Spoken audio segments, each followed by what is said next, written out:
영라 씨 괜찮아요? 손 좀 보여줘요. 떨리는 손에서 서류를 받아든 순간 그의 표정이 굳었습니다.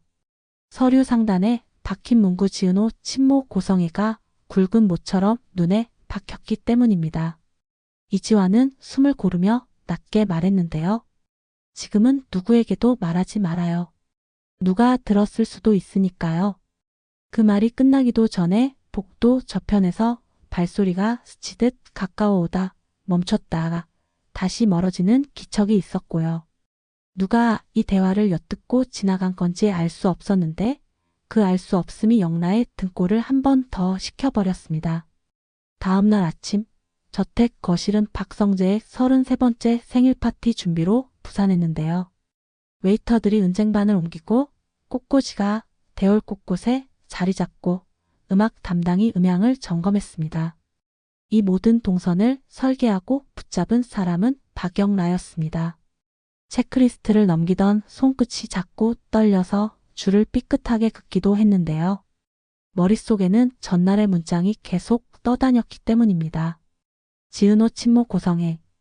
어울리지 않는 각으로 붙여진 진실이 그녀의 내면에서 마찰음을 냈습니다. 그때 고성이가 지은호와 함께 들어왔습니다. 평소와는 다르게 말투가 부드러웠고 표정엔 드문 온기가 서려 있었는데요. 지은호 씨, 별관 제안서 잘 봤어요. 눈이 참 정확하더라고요. 고성이가 직접 차를 따라 컵을 건넸고 지은호는 두 손으로 받아 조금 낮은 목소리로 인사했습니다. 과분하게 봐주셔서 감사해요. 더 보완해 보겠습니다. 그 광경을 멀찍이 바라본 박영라는 심장이 한 번에 움찔했는데요. 자신에게는 한 번도 주어지지 않았던 따뜻함이 지은호에게 자연스럽게 흘러가고 있었기 때문입니다. 고성이의 눈길이 박영라로 옮겨가자 방금 전까지의 미소는 서늘하게 정리되었습니다. 영라, 오늘 준비는 내가 전부 책임져. 동선부터 케이크 타이밍까지 하나라도 어긋나면 곤란해. 짧고 단단한 지시가 떨어졌고요. 박영라는 알겠습니다. 실수 없이 진행하겠습니다. 라고 대답했는데 그 내라는 한 음절이 나오는 동안 마음 한 귀퉁이가 조용히 찢겨나가는 느낌이 들었습니다. 나는 대체 어떤 자리로 여기 있었던 걸까? 한편 이 지역은 같은 시간 카페에서 설계를 들여다보고 있었는데요. 이 지역은 일 잘하고 잘생겼다는 말에 어색한 미소로 넘어가는 타입이었고 비혼주의로 살아도 외롭지 않게 자기의 리듬을 만든 사람이었습니다. 다만 지은호의 고백을 한 번 단호하게 거절하고도 마음 어딘가에 미세한 흔들림이 자라나고 있다는 건 부정하기 어려웠는데요. 그 흔들림이 오늘따라 조금 더 크게 느껴졌습니다. 지은호가 별관 설계 도면을 펼쳐 검토하던 중 귀퉁이에 급히 휘갈겨 쓴 문장을 발견했다고 했거든요. 은호, 내가 진짜 주인이다. 지은호가 낮게 중얼댔습니다. 도면에 이런 메모가 왜 있는 걸까요? 이 지역은 그 말을 듣고 눈썹 사이 주름을 손끝으로 누르듯 생각을 눌러봤는데요. 도면의 선과 사람들의 선이 묘하게 겹쳐 보이는 그런 불길한 일치였습니다. 저녁이 되고 파티가 시작됐습니다. 대홀은 반짝이는 장과 웃음소리로 가득했는데요. 박성재는 하객들과 인사를 나누며 미소를 잃지 않았습니다. 박성재는 금수저라는 말이 붙어 다닐 만큼 유복하게 자랐지만 친구 이지혁에게만큼은 사소한 것들도 먼저 나눌 줄 아는 사람이었습니다. 게다가 지은호를 향한 마음은 오래되고 단단했는데요. 그 마음을 말로 꺼내는 순간 우정의 선을 밟게 될까 봐 조심하며 버텨왔습니다. 오늘만큼은 그런 마음을 감추고 싶었지만 마음이라는 게 감추면 더 도드라지곤 하더라고요. 케이크의 촛불이 꺼지자 박수가 쏟아졌습니다. 그 순간 박영라의 잔이 손에서 미끄러졌고 바닥에서 날카로운 소리가 터졌는데요. 홀의 소음이 파도처럼 물러가고 짧은 정적이 자리를 차지했습니다. 박영라가 입술을 떼었습니다. 어머니. 호칭 한마디에 공기가 가라앉았고 박영란은 마침내 떨리는 목소리로 말을 이었습니다. 오늘 확실히 하죠. 지은호 언니가 어머니의 친딸이죠? 눈길이 한꺼번에 고성이에게 모였고 고성이는 짧게 숨을 고른 뒤 단호하게 응수했습니다. 그래. 은호는 내 딸이야. 그리고 너는 잠시 내 곁에 둔 아이였지. 문장이 끝나자 누군가의 심장 박동 소리 같은 침묵이 들렸는데요. 박성재의 손에서 잔이 떨어져 붉은 와인이 바닥에 번졌고 그 색이 바닥 무늬 사이로 스며드는 걸 본 사람은 모두 같은 생각을 했습니다. 오늘 밤은 원래대로 돌아갈 수 없겠구나. 박성재는 입술을 떨며 겨우 말을 꺼냈습니다. 그럼 내가 오래 좋아했던 사람은 말끝이 공중에서 잘려나갔습니다. 지은호는 얼어붙은 채 무슨 말씀인지 저는 지금도 잘 모르겠어요 라고 낮게 말했는데요. 들을수록 믿기지 않는 사실이었고 믿지 않으려 해도 파티장 공기의 방향이 판이하게 달라진 걸 몸으로 느낄 수 있었습니다. 그때 창밖 어둠에서 플래시가 번쩍했는데요. 누군가 이 장면을 몰래 기록하고 있었습니다. 커튼 사이로 스친 그림자는 금세 사라졌지만 이미 무언가가 찍혔다는 사실은 남아 있었습니다. 고성이의 눈꼬리에 스친 불안은 숨길 수 없었는데요. 이 집안의 균열이 바깥으로 새어 나가는 순간이었기 때문입니다. 파티가 끝나고 나서 이 지역은 집으로 곧장 가지 않았습니다. 마음의 방향을 정리해야겠다는 생각에 지은호의 카페로 발걸음을 옮겼는데요. 불을 최소한만 켜둔 카페 한가운데 김다정이 의자에 앉아 있었습니다. 김다정은 원래 초등학교 교사였지만 지금은 주부로 지내고 있고 남편 이상철과 함께 새 아이를 키워온 사람입니다. 오늘 김다정의 눈빛은 망설임과 결심이 섞여 있었는데요. 지혁아, 오늘은 미루지 않을게. 그리고 조심스럽지만 분명한 목소리로 꺼냈습니다. 나는 널 낳지 않았어. 한 문장이 공기를 울렸습니다.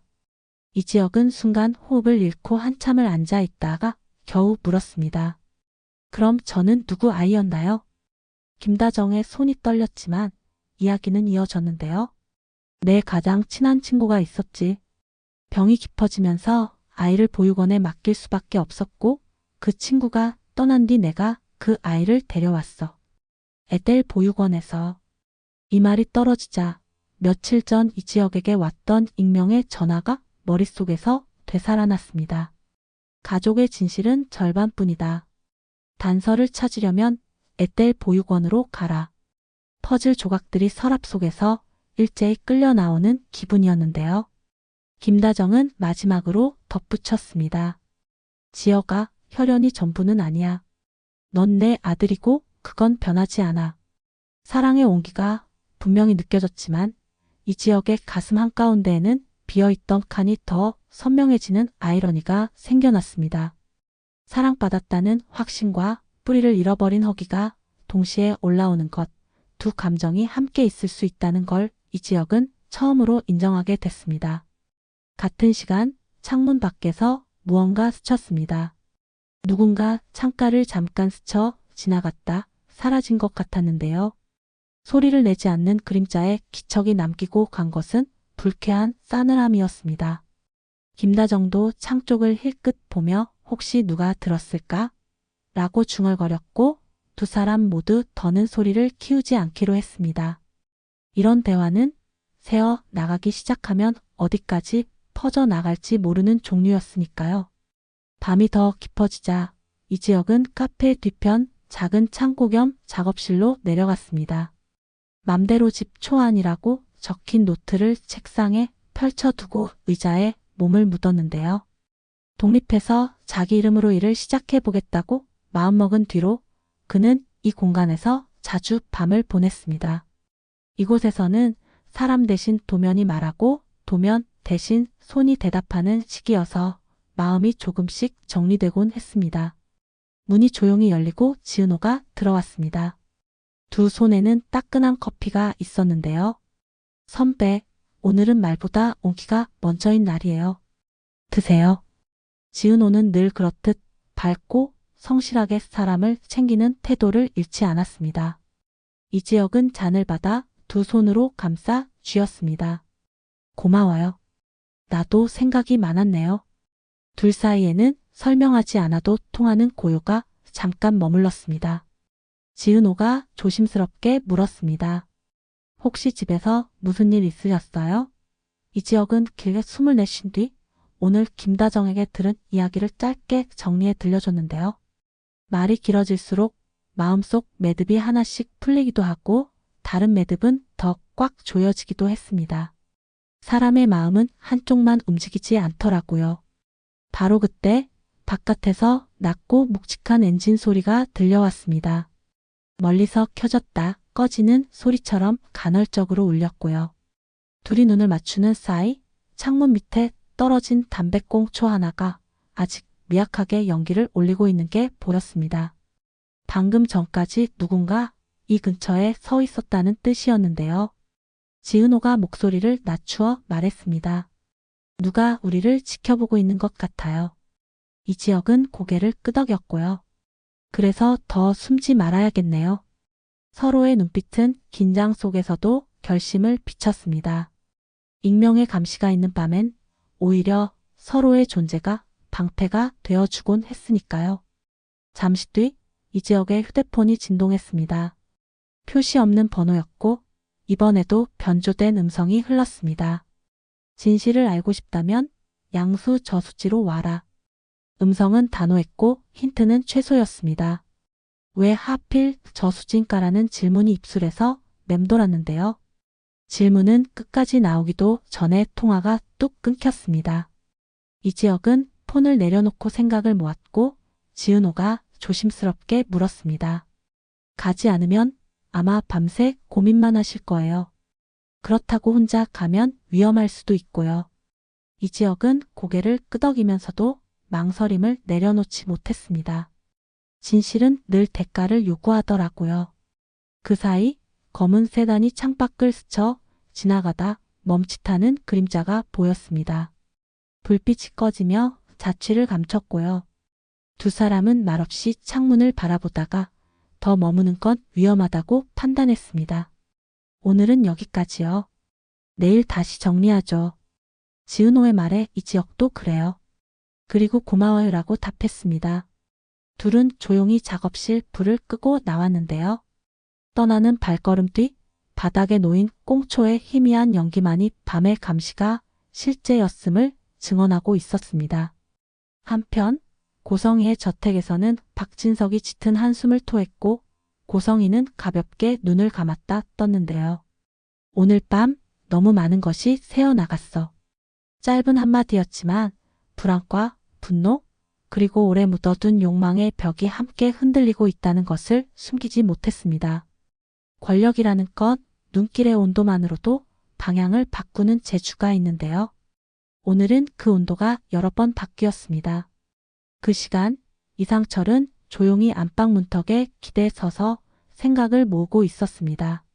33년을 한 회사에서 버티며 정년퇴직한 뒤 가장 가치 있다고 여긴 것은 결국 사람을 지키는 일이었는데요. 김다정의 결심을 곁에서 지켜보며 그는 더 말하지 않고 대신 오래 들어주기로 했습니다. 사람은 지켜보는 걸로도 책임질 때가 있지. 혼잣말 같은 문장이 공기 속으로 사라졌습니다. 조홍래와 김장수 역시 서로에게 전화 한 통씩을 돌려 애들 마음 추스르게 같이 밥이나 하자고 뜻을 모았는데요. 오래된 어른들의 느린 결정은 의외로 멀리 가더라고요. 새벽 가까운 시간 똑같은 변조된 음성이 또 하나의 전화를 걸었습니다. 이번엔 박성재였습니다. 양수 저수지. 음성은 장소만 던지고 끊겼는데요. 박성재는 폰 화면을 오래 내려다보다 결국 짧은 메시지 하나를 이지혁에게 보냈습니다. 같이 갈래? 내가 원하면 내 손은 내가 잡아줘. 보내는 순간 그 말의 무게가 가슴에 탁 하고 내려앉았는데요. 우정과 사랑 사이에서 사람은 자주 길을 잃지만 같이 가자는 문장은 길을 잠깐 밝혀주곤 했습니다. 이제 남은 것은 선택뿐이었는데요. 이 지역은 비혼으로도 흔들리지 않던 삶을 살았지만 지금은 내가 누구인지에 답하지 않으면 앞으로의 모든 선택이 흔들릴 거라는 사실을 인정했습니다.